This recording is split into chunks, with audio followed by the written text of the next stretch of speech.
Hello and welcome to the Fuel Run Recover podcast. I'm your host, Stephanie Natchuk, registered dietitian, running coach, marathon runner, and mom. This season, we're breaking down running's biggest trends, hot topics, and myths, and turning them into practical nutrition and training advice you can actually use every day. Let's get into it. Hey runners, before we get into today's episode, I want to ask you a quick question. Have you ever wondered if your nutrition is actually helping your running, or is it actually holding you back? If you want to find out, I've created a brand new free resource just for you. It's called the Runner's Fueling Audit. It's a super quick checklist that's going to help you spot the signs of underfueling, low energy availability, or where the gaps in your nutrition might be that are impacting your recovery and actually slowing you down. It only takes a few minutes to go through, and by the end, you're going to know whether or not your fueling is on the right track, or if you really need to start making some changes to the way you approach your eating so you can start to feel stronger on every run, reduce your injury risk, and actually get the results that you're training so hard for. You can grab your free copy right now by clicking on the link in the show notes. Again, this is called the Runner's Fueling Audit. It's a free downloadable resource, and it's going to give you so much clarity on how you can start feeling smarter and running stronger. All right, let's dive into today's episode. Hello, and welcome to this week's episode of the Fuel Run Recover podcast. I'm excited today to talk about a conversation that I had 3 times in 2 days with some of my clients. It's a conversation that I have all the time with clients. I would honestly go so far as to say I've probably had this conversation with most of the clients that I've worked with.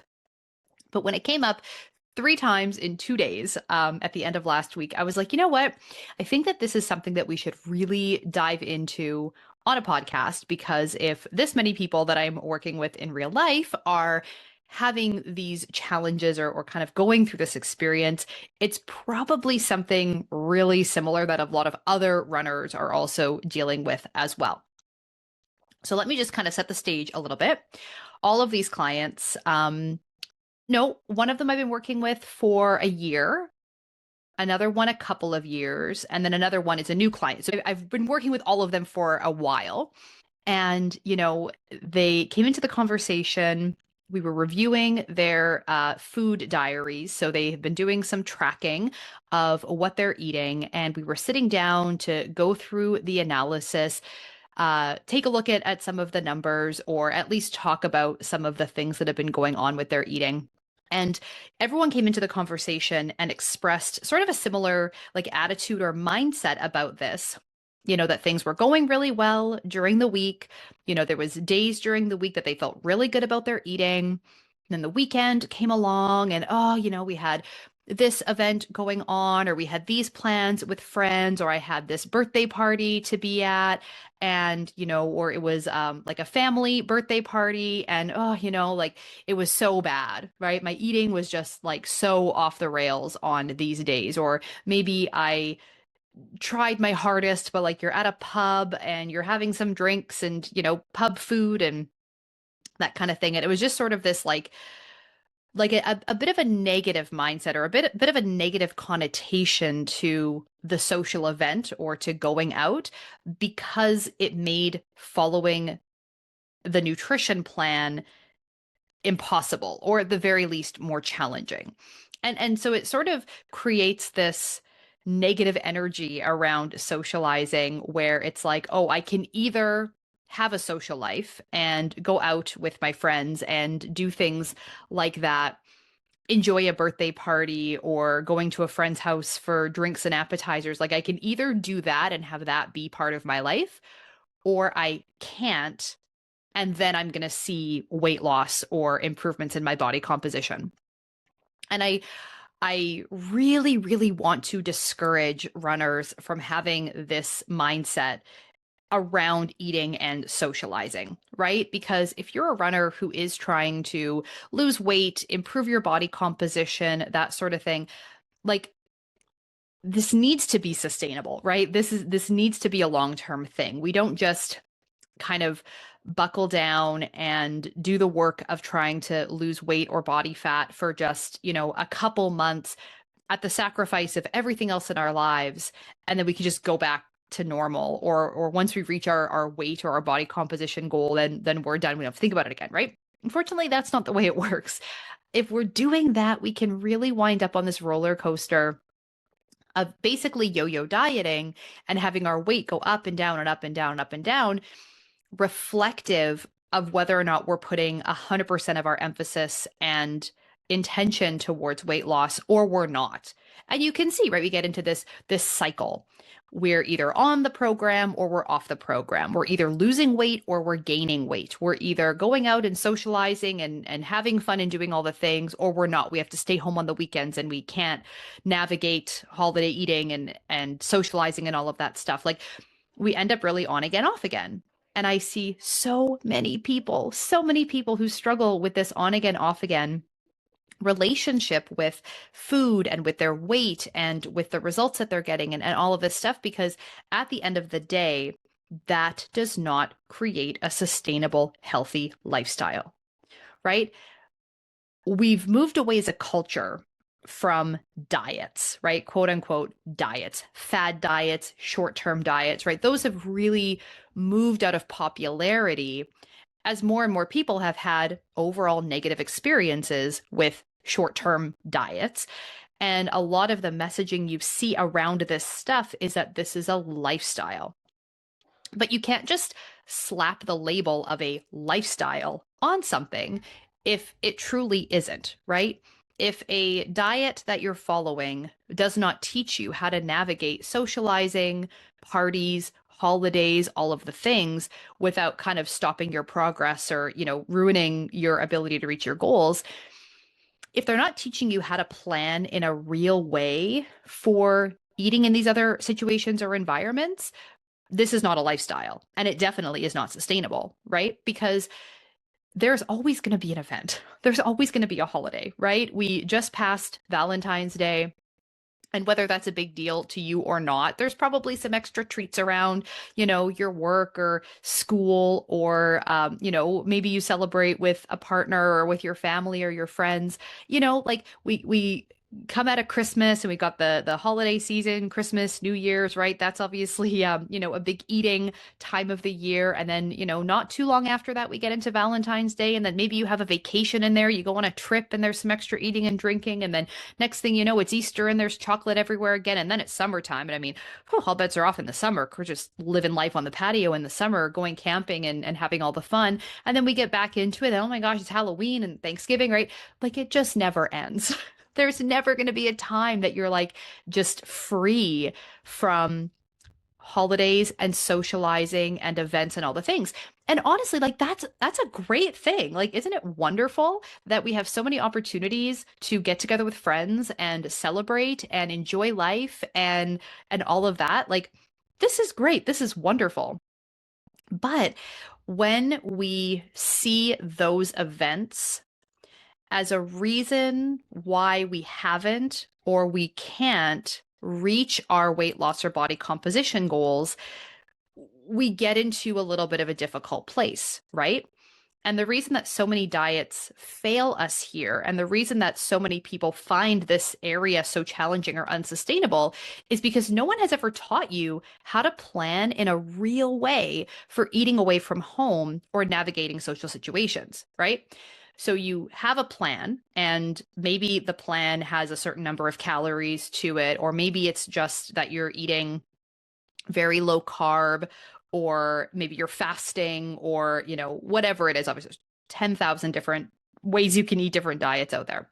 But a lot of them don't help you navigate social situations outside of like tracking what you eat, which is I would say impossible, right? A lot of places. I mean, if you're going to a like a chain restaurant where they have all their nutrition stuff online, then yeah, you might be able to pop it into your tracking program and get that information. But if you're eating at someone's house or like a local restaurant where they don't have calorie information available, like you're just guessing. And if you're guessing, then you're not getting good data back either. So you either like have to try to make it work without really having a good foundation for how to do that, or you end up treating it as sort of a cheat day or like a free for all, because if you're already eating off the plan, may as well go buck wild with it, right? If you're going to be bad, you may as well be really bad and really enjoy yourself to the fullest. Or there's a lot of diet programs that have you doing like all kinds of, crazy work to still follow the plan, right? So it's like, bringing your own food when you go places, which if it's like a potluck and you're like going to bring something that like you want to eat that's maybe a little bit more nutritious to the potluck, like obviously that's great. It's a potluck. Everyone's supposed to bring something. But if you're like bringing, your own container of chicken and broccoli to like a restaurant, I don't know, like trying to eat it or, going to someone's house where they're serving dinner and you're like bringing something else because like you can't eat on your plan what they're serving, that sort of thing. Or like skipping socializing altogether, right? Like now, okay, for the time that I'm following this diet, I can't go out to eat. I can't leave my house because I have to follow this plan and I have to eat the foods that are prescribed to me on this plan. Like, again, how this is not sustainable, right? This isn't going to work long term. Or, eat beforehand and make sure that you eat and fill up before you go so that you like won't eat when you get to the restaurant or you won't eat when you get to the party. And again, like I don't want you to have to be the person that eats dinner before you go to dinner with friends and you're just going to sit there and like sip on a Diet Coke while everyone else eats and you're just like not participating. That might be okay and feel comfortable for some people in some situations. And if you're fine with that, then I'm fine with that if you're fine with that. But I think at the end of the day, most people want to be able to participate and find something on the menu that they can still have and enjoy themselves and like participate to the full extent. Not only because it's good for us to participate and it's very healthy for us to go out and socialize and connect with people and everything, but also because like enjoying food, enjoying different foods and enjoying restaurant meals is absolutely something that we can and should be able to fit into a sustainable lifestyle program, right? The other thing I see is that like, weekends are often a long run day for runners. And so because of that, people will do, a long run day. They know they're going out later on. You're going to eat as little as possible during the day. You're going to do your long run, horrendously underfueled. And then later on, when you do go out, you're going all out, right? So you've got this event coming up, you've got this long run, you're like, great, I'm going to go and I'm going to like run my 10, 15, 20 miles and I'm going to be in this like massive calorie deficit. Then I can go out and I can just like eat as much and drink as much and do whatever I want. And it's fine and it'll all balance out. And unfortunately, I hate to be the one to say it, but this is not the way to improve your running performances, right? You're going into that long run and doing that long run very underfueled, which is not a great idea. It's also not the way to better body composition, right? Like if that's our cycle, if that's our strategy, long term, we are not going to see improvements in any of those categories, right? We're not going to get faster. We're not going to get stronger. We're not going to get leaner because we aren't timing our eating around our workouts, right? We're not timing our nutrition around when we need those calories. We're burning the calories first or trying to burn the calories first and then eating later. Like it's not adding up. That's not the most ideal strategy to reach our goals. I also find with some runners, and this might be a little bit of an uncomfortable thing to hear, but I want you to really reflect on this and think about this if it's a pattern that you notice in yourself. And I've done an entire podcast episode on this concept of self-sabotage. But with this kind of weekend going all out and eating really little amounts during the week, sticking to your diet or your calorie amount or that kind of thing during the week, and then on the weekends, kind of going all out and having it be a bit of a free for all and not seeing results over time. Sometimes this doesn't come from a place of not being able to make decisions or not knowing how to make decisions around food and eating, but from a place of that self-sabotage, that underlying self-sabotage. You might not even really notice it until I'm talking about it here, but it comes from this place of, what if I truly try my best? What if I truly give this everything I've got and I still don't see results, right? What if I actually really try to lose weight or run faster, right? Try to reach this PR. I honestly give it every single thing I've got and I still don't do it, right? What does that say about me? What does that say about my self-worth? What does that say about me as a person? What does that say about what might be wrong with me if I really give this 100% effort and it still does not work, right? And with nutrition and weight loss and running and all of those things, like this is a very scary, terrifying thing to have to reconcile in our minds, right? It is way easier to do a pretty good job of eating in a little calorie deficit and follow our diet and do all of those things during the week. And then go out on the weekends and have all the food and all the drinks and do all that stuff. And then you can come back and when it doesn't work, when you aren't seeing those changes, to then be able to go and say, well, yeah, you know what? I mean, it's because I was out on the weekends. It's because we had these plans. It's because I had these events that I was invited to. Like, it's not my fault, right? I can't help it. And again, this isn't like I don't want to like point fingers or make it like a runner's fault or like, say, oh, you're doing this on purpose because we're not. We're not self-sabotage isn't necessarily about like actively planning to get in our own way, but it often comes from a little bit of a deeper sense of fear around what if we do try and we still can't do it, right? It's not like we're intentionally going out and breaking an ankle the day before a race or something, right? Like we're not trying that intentionally to sabotage ourselves, but it's like this underlying fear or anxiety that does get in our way of stopping us from doing the things that we need to do.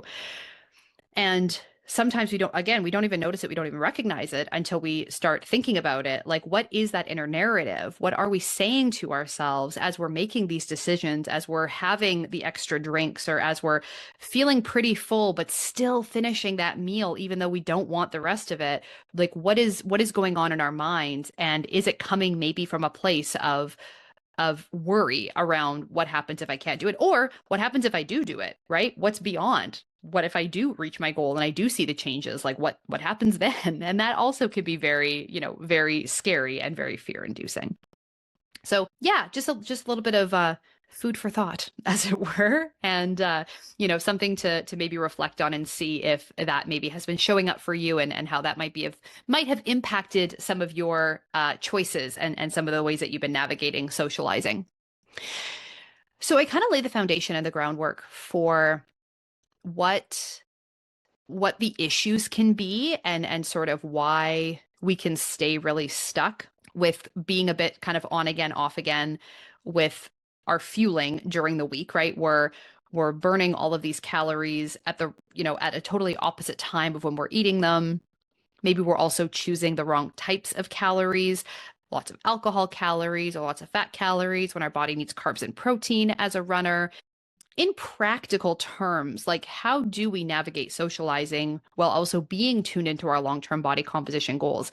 And so today I wanted to share a few of the tips that I do share with my clients when we're having these conversations, because it isn't just about, sort of unpacking the challenges or the problems or, saying, okay, yeah, that's not working for you, it's not sustainable. Like, how do we actually fix it? What do we do?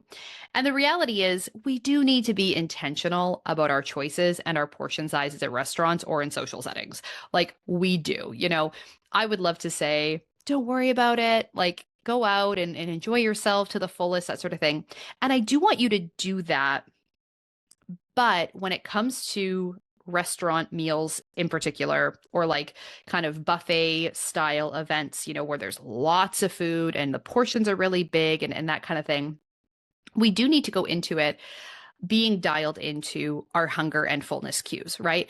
Really trying to not overeat to the point of being uncomfortable, like listening to our bodies and stopping when we feel satisfied. So not eating to the point of being stuffed or overfull, because if we can just listen to our bodies, with how much we need to eat, that makes such a huge difference for being able to stay not necessarily in a calorie deficit, because if we're not tracking or it's hard to track at that particular meal, then that's fine. We don't always have a specific number of calories that we know we've eaten, but at least we're not pushing ourselves past the point of fullness, which we know is not going to be a good thing, right? It's not going to be a good situation if we're so stuffed, we're eating more than we know that we need, and we're eating past the point of it even being an enjoyable experience. So don't go into these social situations or outings in your mind thinking that all bets are off, right? And thinking that if I'm not tracking or I'm not following my nutrition plan for this meal, I may as well go big or go home, right? Don't go into it planning to overeat, planning to go crazy, because this mindset almost never works, right? If we're trying to lose body fat, if we're trying to improve body composition, the amount that we can eat or drink in one evening, especially if we're tacking on alcohol calories, the amount we can eat or drink in one evening can basically erase any deficit that we might have had been in on the other weekdays, especially if we're aiming for a small calorie deficit that we want for still preserving performance and muscle mass, right? We're not talking about being in a massive calorie deficit from Monday to Friday. And then we do have some ground to make up on Saturday that will kind of even things out over the course of the week, right? This roller coaster of our highest calorie days and our lowest calorie days being so far apart from each other is one of the things that stops people from actually seeing results and getting progress, right? So we want to just be in like a small calorie deficit 90% of the time. And if there's a little bit of an overage, again, not a huge overage, but a little bit, again, some of the time, one day a week kind of thing, it's not the end of the world, right? It's when we're like really low and really high and just up and down and up and down and all over the map. That's where you can be working very, very hard on those days, but still get absolutely nowhere. So we need to be intentional. We need to be dialed in, especially to our hunger and fullness cues, because the stark reality is that most meals that you'll get at a restaurant are too big for most of us. Like just the portion sizes that they serve at restaurants are more food than most people need in one sitting. Point blank, right? And if you look at the calorie information online, yeah, a lot of these meals are significantly more calories than what you would ever make or eat at home for yourself. So what I like to do, the approach that I like to take is, of course, be very dialed into your hunger and fullness cues, right? Like stop eating when you feel satisfied. You do not have to eat to the point where you're stuffed. You do not have to finish that meal. In fact, you probably don't need to finish that meal, especially if, we're talking about a restaurant portion that is, enough for 2 or sometimes even 3 people. We don't want to waste food, right? We don't want to see food just thrown in the garbage. We don't want to eat half of our plate and then toss the rest, right? Because that doesn't feel good either. So what I often will recommend is when you go to a restaurant, order something that you know is going to make good leftovers. Order something that you know you will be very happy to eat again the next day. So, I don't typically, when I go to a restaurant, like I'm not typically ordering a salad or something with like a lot of greens in it, that sort of thing, because I don't want something that's going to be like gross and soggy and like no good to eat tomorrow, right? I'm going to go and I'm going to order a pizza or a pasta dish or I don't know, something that I know I can take half of it home and I can have it again the next day, and I've made 2 meals out of it, and that goes a lot further for both your goals as well as not having a lot of food waste, and it's kind of a win-win, right? The other thing that I don't want people to do is like starve themselves all day to save up those calories for a great big meal later on. And I know that logically it makes sense that we would do that. We have this many calories to eat in a day. If we save them all up and we eat them in one meal at the end of the day, we should be all good, right? And especially if this is a long run date for you, I definitely do not want you to do that. I still want you to eat well leading up to your dinner or your event. I want you to eat well leading up to that. Fuel yourself properly for your run. Do not save up those calories for later. Eat and fuel your body the way that it needs to be done. Then when you get to the restaurant, you're going to be in a much better position to be more moderate about your portion sizes. You're less likely to eat until you're stuffed. It's easier to slow down, make good choices, stop when you feel satisfied, rather than showing up to the restaurant feeling totally ravenous, and then we end up overdoing it. Especially because a lot of the restaurant meals, like a lot of those calories are coming from fat. And we need fat in our diet, but as a runner, we mostly need carbs and protein. So if we're not getting in the carbs and protein that we need all day, we go to the restaurant and we're eating a big meal with a lot of extra fat calories or having some drinks that we're having a lot of alcohol calories, like that unfortunately isn't doing a lot for us nutritionally either. And so that's also not necessarily a great situation to be in. So still fuel your body properly, fuel your body the way that it needs to be fueled leading up. Go to the restaurant, enjoy yourself, eat less than you maybe would have, save your leftovers, be moderate about your alcohol intake, and really try to stay out of that binge restrict mindset. You know, at the end of the day, we want to remember that socializing is supposed to be fun and enjoyable, right? It's not supposed to be something that derails your progress. It's not supposed to be something that we have this like really kind of love-hate relationship with because, you know, it's impossible to still lose weight while having a social life because I do not believe that to be true. I absolutely do not think that that's true. I think that we can and should and deserve to have a exciting and fun and full social life, even while we are training, racing, and working on improving body composition. Shifting and improving your mindset around these things, looking at where maybe you're self-sabotaging, looking at maybe where you're getting into a bit of a binge restrict cycle, looking at where you're seeing these events or these social events as a way to sort of offload some of the responsibility for what's happening with our eating or with our results. I think it could be so helpful, again, for taking this from a short-term diet, something we think about as only doing in the short term, and transition it into an actual sustainable, healthy lifestyle. The last thing I want to say about this is around alcohol. And we just have to be upfront, right? We just have to be honest about alcohol. It has calories. It has 7 calories per gram. That is not including the sugar calories from like mixes and wine and beer and stuff like that. Like just the alcohol itself has 7 calories per gram.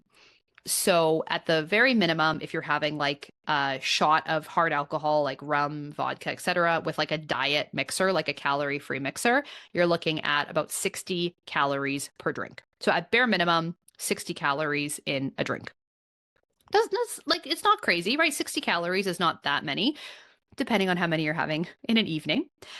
Once you start getting into like cocktails, wine, beer, things like that that have some additional calories, or if you're mixing with like regular pop, obviously the calories are going to go up from there.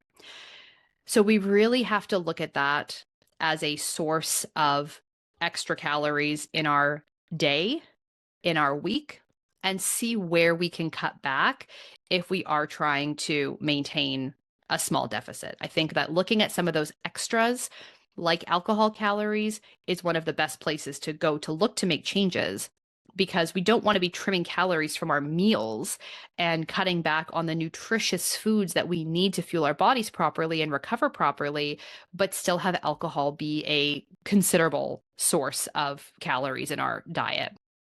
So anywhere that you can cut back is a good thing. I'm not saying we have to go zero alcohol because, again, that may or may not be something that you see yourself sustainably doing. But I do think that if having more than a couple drinks in a week, you know, if you're having drinks a few times a week or having a couple days a week that you're having quite a few drinks, I think really looking at that habit and really looking at where you can cut back is going to make a huge amount of, is going to help you make a lot of progress, right? If you're really dialed in all week, you're still not really seeing changes. Like looking at the weekends here and especially how many calories from alcohol we're taking in, that sometimes is the missing piece. So with this episode today, I just really want to give you reassurance and permission that going out, socializing, enjoying your life can and should be part of any body recomposition plans that you have. Thinking that you need to completely avoid socializing, can't go out, can't do anything outside of the house, or that you can't get results while still going out, right? Whether that is kind of lamenting the fact that the weekends are full of events, oh, I have to go here, do this, do that. It's out of my control, right? That isn't the case. There is absolutely still a way for us to enjoy holidays, enjoy events, enjoy social situations while still getting really good results. But yeah, we do sometimes need to look at our choices and what we're doing on the weekends. Maybe making some shifts to first our mindset around these meals. Instead of treating it like a cheat day or a free for all, finding a happy medium with our hunger and fullness cues, watching portions of restaurant meals or of, sort of buffet style meals, and really being mindful to limit our alcohol calories. All of that stuff can go such a long way to creating these more sustainable habits and just supporting a more positive relationship with food, helping us to get those overall better results. So I hope that you enjoyed this episode. I've had this conversation so many times, and I just wanted to kind of bring it to light and share some of the ins and outs of what I see people struggling with and how I think is, kind of best to help navigate it. If you're looking for more help with your nutrition, whether it's a specific nutrition strategy for your upcoming races, whether it's mindset help with your relationship with food and exercise, if you feel like you're kind of caught in this cycle of, overeating and undereating, and you just can't seem to figure out what that balance and moderation looks like, have a ton of different ways that we can work together. I have a nutrition ebook for runners. It's called Fuel Smarter, Run Stronger. And it has everything you need to create that sustainable nutrition plan, adapt your nutrition for your training demands. And of course, we also get into some great mindset shifts and relationship with food work as well. I also have spots available inside my online program for runners, the Fuel Train Recover Club, or you can apply for one-on-one coaching. All right, that's it for this week's episode of the Fuel Run Recover podcast. We'll see you back here next week. Bye for now.